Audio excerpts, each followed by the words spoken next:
Hello friends, my name is Kajal और आप सभी का स्वागत है मेरे चैनल पर।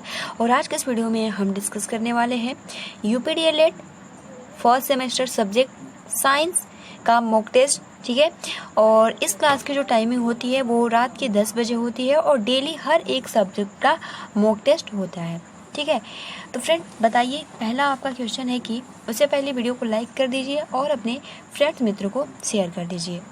ठीक है, तो देखिए फ्रेंड्स, आपका पहला प्रश्न है कि पौधों में प्रजनन होता है लैंगिक जनन, अलैंगिक जनन, कायिक जनन, अनिश्चित जनन। तो पौधों में प्रजनन होता है कैसे, ये आप सभी को बताना है। बताइए फ्रेंड्स, यहाँ पर कौन सा आंसर करेक्ट होगा। बिल्कुल सही, आप सभी का जो आंसर यहाँ होगा कि पौधों में प्रजनन होता है वो अलैंगिक जनन। जैसे कि आप सभी को मैं बता दूं, जो पौधों में प्रजनन होता है वो 2 टाइप से होता है। ठीक है, एक बीजों द्वारा होता है, ठीक है, कायिक प्रजनन द्वारा होता है। तो ये आपका यहाँ पे जो करेक्ट आंसर हो जाएगा, पौधों में प्रजनन होता है वो होता है अलैंगिक प्रजनन। ठीक है, अब अलैंगिक प्रजनन के बहुत सारे पार्ट्स हैं जिसको हमने बहुत ही अच्छे से डिस्कस किया था। अगला आपका प्रश्न है कि कौन सा पौधा अधिक उपयोग के कारण संकटग्रस्त हो जाता है। ऑप्शन ए चावल, ऑप्शन बी गेहूं, ऑप्शन सी सर्पगंधा, ऑप्शन डी मक्का। तो यहाँ पर करेक्ट आंसर कौन सा होगा कि कौन सा पौधा अधिक उपयोग के कारण संकटग्रस्त हो जाता है। कौन सा यहाँ पर करेक्ट आंसर होगा, जल्दी बताइए फ्रेंड्स। बिल्कुल सही, आप सभी का आंसर बिल्कुल सही है।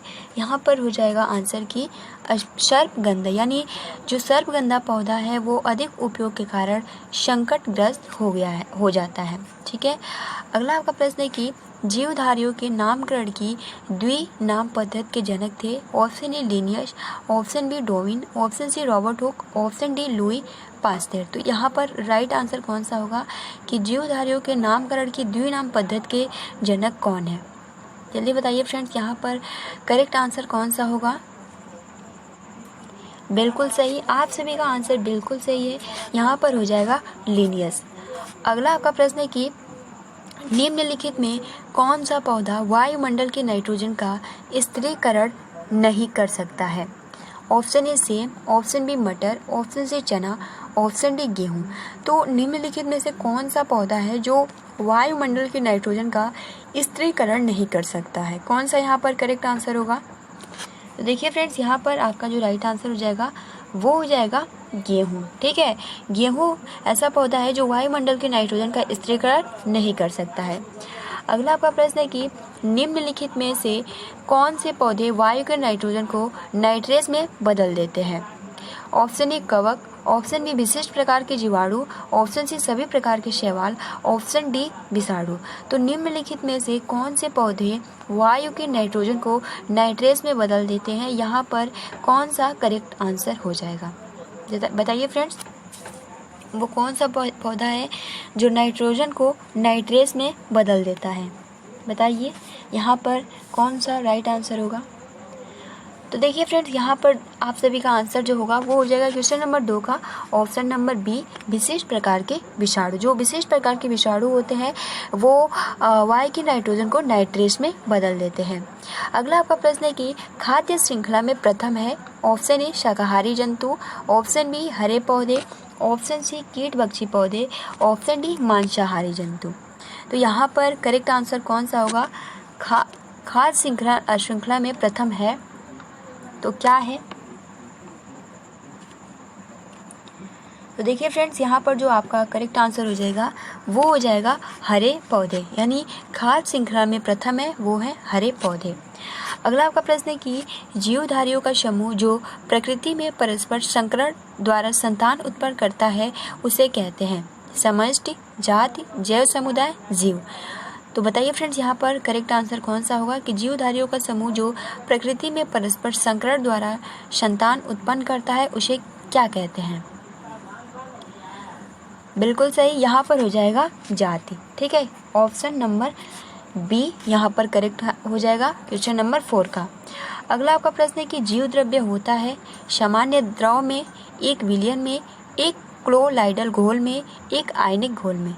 तो जीव द्रव्य होता है किस में होता है, बताइए फ्रेंड्स। तो देखिए फ्रेंड्स, इसका जो राइट आंसर हो जाएगा वो हो जाएगा एक कोलाडाइल घोल में। जीव द्रव्य होता है एक कोलाडाइल घोल में। अगला आपका प्रश्न है कि मेंडल ने अपने आनुवंशिकता के प्रयोग जिस पौधे पर किया था उसका नाम है।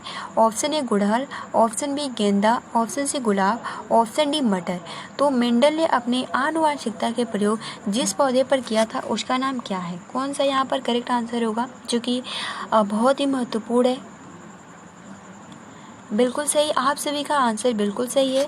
यहाँ पर मटर सही हो जाएगा, यानी मेंडल ने अपनी आनुवंशिकता के प्रयोग जिस पौधे पर किया उसका नाम है मटर।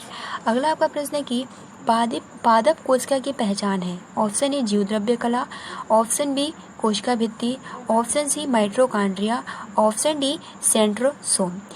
तो यहाँ पर राइट आंसर कौन सा होगा कि पादप कोशिका की पहचान है, क्या होगा यहाँ पे?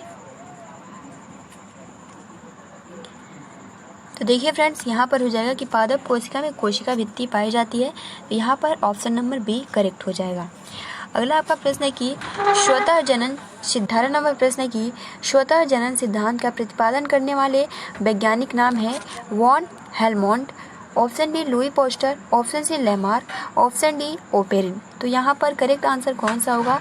स्वतः जनन सिद्धांत का प्रतिपादन करने वाले वैज्ञानिक का नाम है, कौन सा करेक्ट आंसर हो जाएगा? तो फ्रेंड्स, यहाँ पर जो आप सभी का राइट आंसर हो जाएगा वो हो जाएगा वॉन हेलमोंट, यानी स्वतः जनन सिद्धांत का प्रतिपादन करने वाले वैज्ञानिक का नाम है वो है वॉन हेलमोंट। अगला आपका प्रश्न है कि स्तंभ कंटक तने के रूपांतरण है क्योंकि ऑप्शन ए कटंक पर पर्व तथा पर्वसंधियाँ होती है, ऑप्शन बी ये तने पर लगे होते हैं, ऑप्शन सी ये पौधों की रक्षा करते हैं, ऑप्शन डी ये कक्षस्थ कलिका से विकसित होते हैं तथा इन पर पर्व एवं पर्वसंधियाँ होती है। तो स्तंभ कटंक तने के रूपांतरण है क्योंकि यहाँ पर कौन सा हमने बहुत ही अच्छे से डिस्कस किया था तने के रूपांतरण के बारे में। देखिए फ्रेंड्स, यहाँ पर करेक्ट आंसर कौन सा होगा?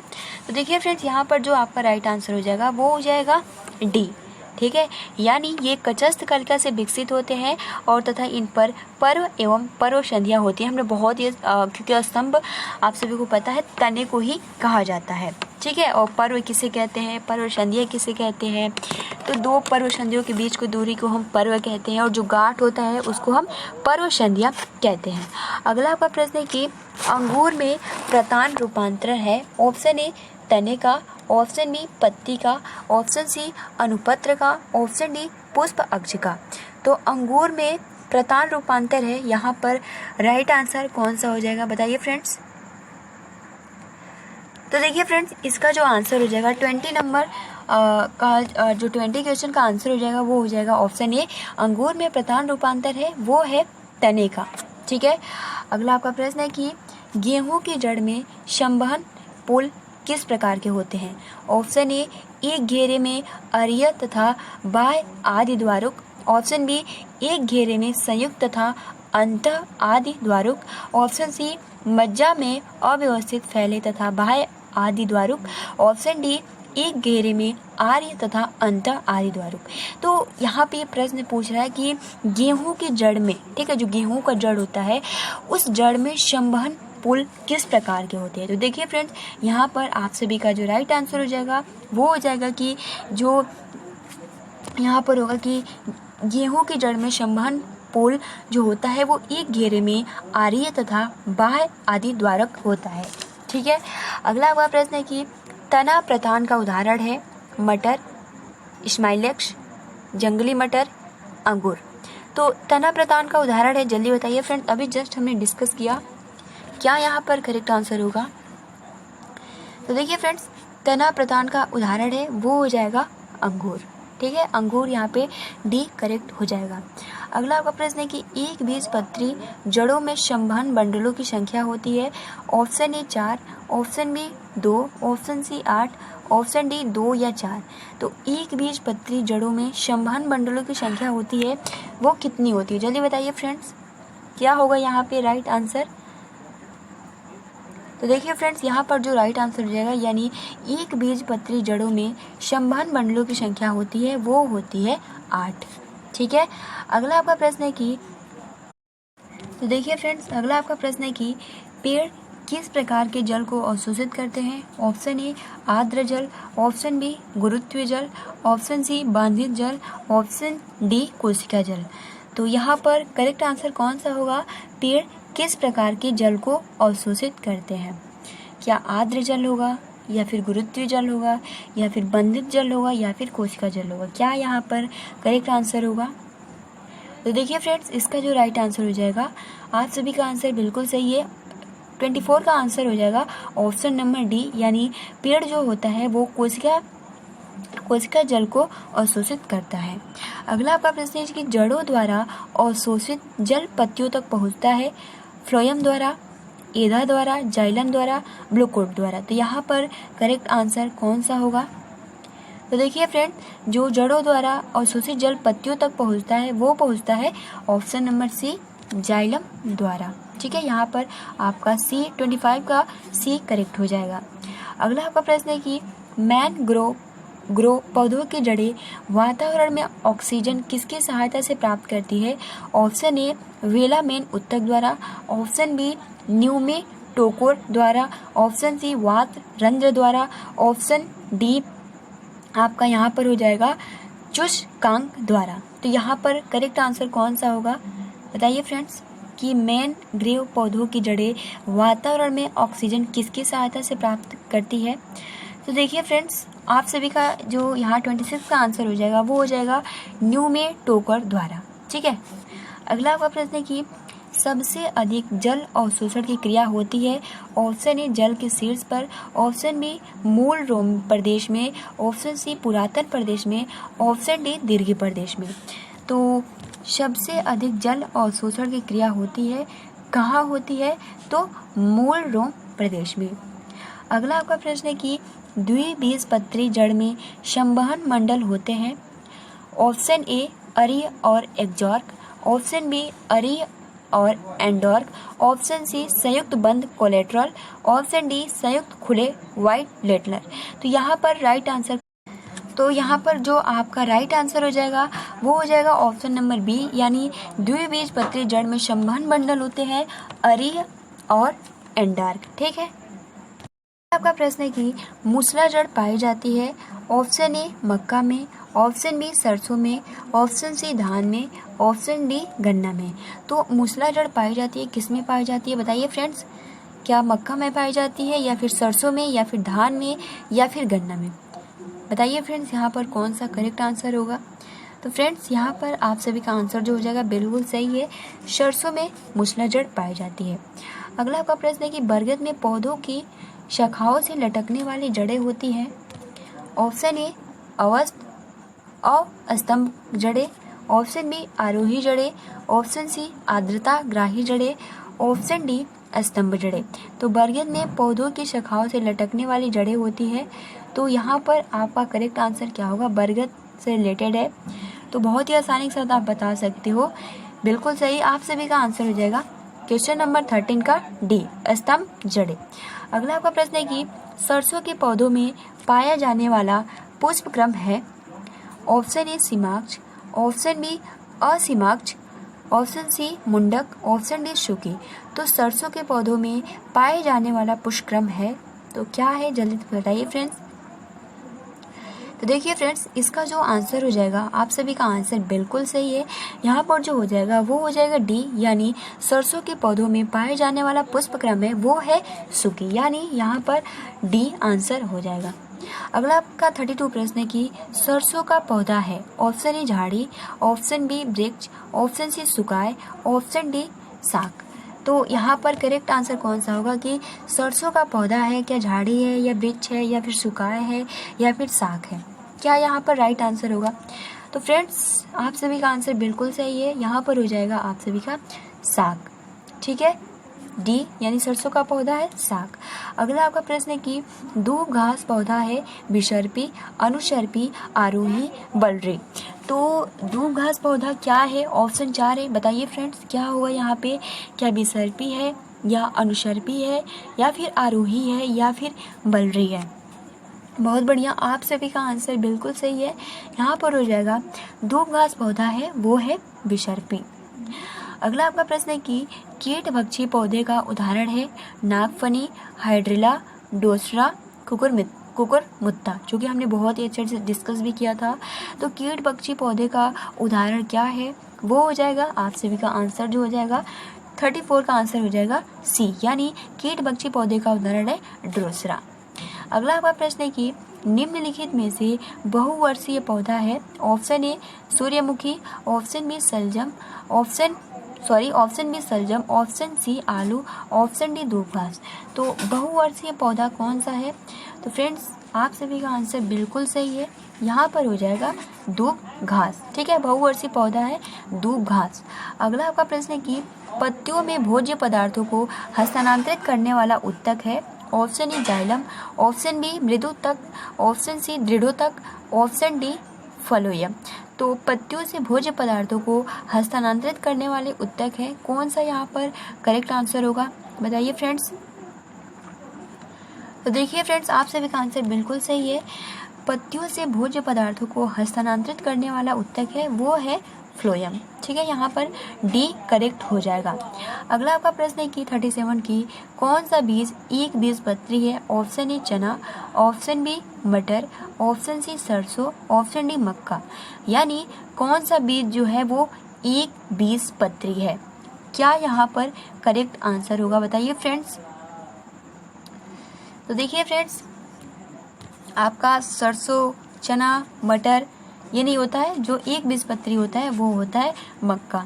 ठीक है, अगला आपका प्रश्न है कि द्वितीयक केंद्रक ठीक है निषेचित होकर बनता है, तो क्या बनता है। ऑप्शन ए बीज, ऑप्शन ए बीज, ऑप्शन बी फल, ऑप्शन सी भोड़ और ऑप्शन डी भोड़पोष।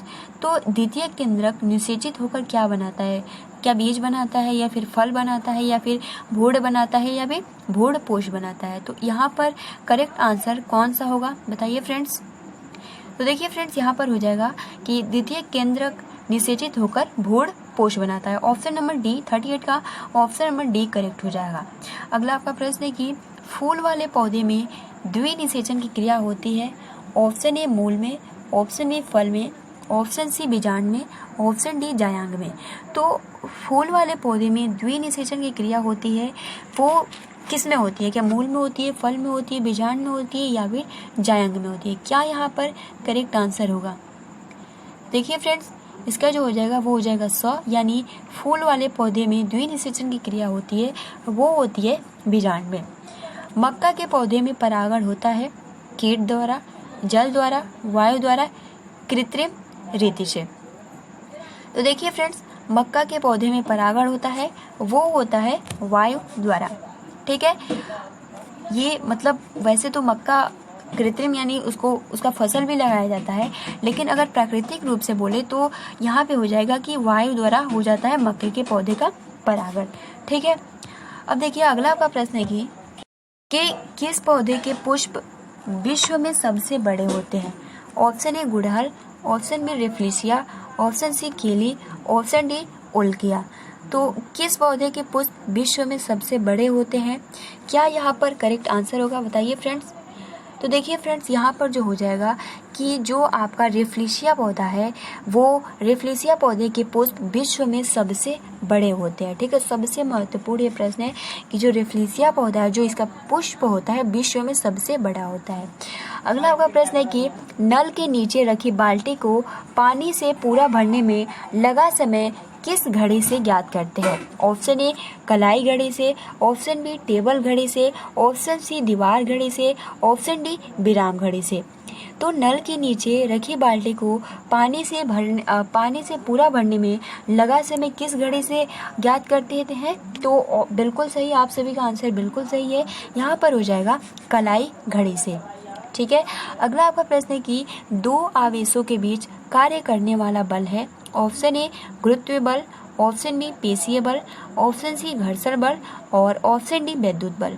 बताइए फ्रेंड्स यहाँ पर क्या करेक्ट आंसर होगा, यानी जब दो आवेशों के बीच कार्य करने वाला बल होता है तो वहाँ पर कौन सा बल होता है बताइए फ्रेंड्स। तो यहाँ पर जो आप सभी का आंसर बिल्कुल सही है। यहाँ पर हो जाएगा ऑप्शन नंबर डी, वैद्युत बल। अगला आपका प्रश्न है कि घूमता हुआ लट्टू कौन सी गति करता है? ऑप्शन ए वृत्तीय गति, ऑप्शन बी दोलन गति, ऑप्शन सी घूर्णन गति, ऑप्शन डी इनमें से कोई नहीं। तो घूमता हुआ लट्टू कौन सी गति करता है? तो यहाँ पर हो जाएगा आपका घूर्णन गति। ठीक है, यानी घूमता हुआ लट्टू जो गति करता है वो करता है घूर्णन गति। अगला आपका प्रश्न है कि पृथ्वी द्वारा किसी वस्तु पर कौन सा बल आकर्षण बल के रूप में कार्य करता है? ऑप्शन ए विद्युत बल, ऑप्शन बी गुरुत्वीय बल, ऑप्शन सी चुंबकीय बल, इनमें से कोई नहीं। तो पृथ्वी द्वारा किसी वस्तु पर कौन सा बल आकर्षण बल के रूप में होता है? तो बताइए फ्रेंड्स, यहाँ पर आप सभी का आंसर क्या होगा? बिल्कुल सही, आप सभी का आंसर बिल्कुल करेक्ट है। यहाँ पर हो जाएगा गुरुत्वीय बल। यानी पृथ्वी द्वारा किसी वस्तु पर कौन सा बल आकर्षण बल के रूप में आता है? जब हम गेंद को फेंकते हैं तो जो गेंद होता है वो फिर से पृथ्वी की ओर यानी जमीन पे आके गिरती है, तो वो गुरुत्व बल हो जाता है। अब देखिए 5 क्वेश्चन आप सभी के लिए है, आप सभी इसका आंसर लास्ट में करते हैं। तो देखिए पृथ्वी का घूमना किस गति का उदाहरण है? ऑप्शन ए रेखीय गति, ऑप्शन बी दोलन गति, ऑप्शन सी घूर्णन गति, और इनमें से कोई नहीं। तो पृथ्वी का घूमना किस गति का उदाहरण है, जो कि बहुत ही महत्वपूर्ण प्रश्न है। अगला आपका प्रश्न है कि बल का सूत्र क्या है? ऑप्शन ए द्रव्यमान डिवाइड बाई त्वरण, ऑप्शन बी द्रव्यमान इंटू समय, ऑप्शन सी द्रव्यमान इंटू त्वरण, ऑप्शन डी इनमें से कोई नहीं।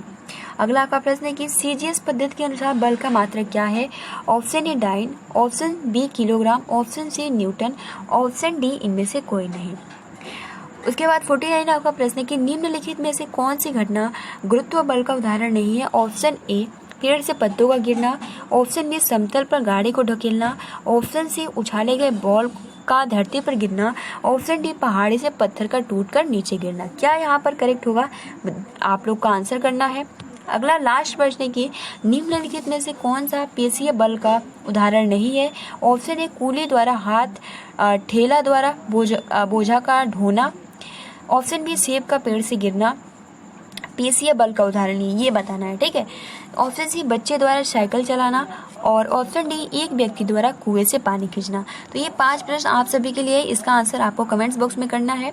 ठीक है, तो ये जितने भी प्रश्न थे बहुत ही महत्वपूर्ण है और एग्जाम के पॉइंट ऑफ व्यू से बहुत ही महत्वपूर्ण है। तो फ्रेंड्स, आप अपना अच्छे से प्रिपरेशन करते रहिए। ठीक है, आपको एग्जाम तक तैयारी करते रहना है। फ्रेंड्स, अगर मैं बात करूं एग्ज़ाम की, तो अगर आपने न्यूज़ देखा होगा तो आज डीडी न्यूज़ में जो मानव संसाधन विकास मंत्री हैं रमेश पोखरियाल जी ने, आज उन्होंने इंटरव्यू में जब उनसे पूछा गया कि क्या जितनी भी परीक्षाएं हैं उनको प्रमोट कर दिया जाएगा, तो उन्होंने जो जवाब दिया, उन्होंने बोला कि जितनी भी परीक्षाएं हैं उनको प्रमोट नहीं किया जाएगा। तो फिर ये सवाल आया कि क्या अगर जो रेड जोन है तो फिर वहाँ पेपर कैसे होगा? तो उन्होंने तब बोला कि अगर ऐसी स्थिति आएगी रेड जोन वाले, तो उनको आंतरिक आधार यानी मतलब आंतरिक आधार पे उनको नंबर दिया जाएगा, लेकिन जो फाइनल ईयर में है, जो यानी 4th सेमेस्टर में है या किसी भी कोर्स में फाइनल ईयर में है, तो उनको प्रमोट नहीं किया जाएगा, किसी भी तरीके से उनका पेपर कराया जाएगा। आप उनका इंटरव्यू जाकर जरूर देखिएगा, या फिर मैं कल इसके संबंध में जितनी भी महत्वपूर्ण जानकारी पूछी गई हम आप सभी को इसके बारे में इन्फो जरूर करेंगे। फ्रेंड्स, तो आप सभी के पास जो समय है उसका सदुपयोग कीजिए, अच्छे से प्रिपरेशन कीजिए। ठीक है, तो आज के लिए इतना ही। ठीक है गाइज, तो मिलते हैं अगले वीडियो में। वीडियो पसंद आई हो तो लाइक कर सकते हो। ठीक है, अपने फ्रेंड्स मित्रों को शेयर कर सकते हो, और अगर ना पसंद आए हो या फिर आपको इससे कुछ भी जानकारी मिली हो तो लाइक कर सकते हो, अगर नहीं आए तो कोई बात नहीं गाइस, अनलाइक भी कर सकते हो। ठीक है, तो गाइस आज के लिए इतना ही, मिलते हैं कल की वीडियो में, क्योंकि अभी तो नाइट। ठीक, तो आज के लिए इतना ही, मिलते हैं अगली वीडियो में। तब तक के लिए आप सभी को मेरी तरफ से गुड नाइट, शुभ रात्रि और हैव अ स्वीट ड्रीम्स।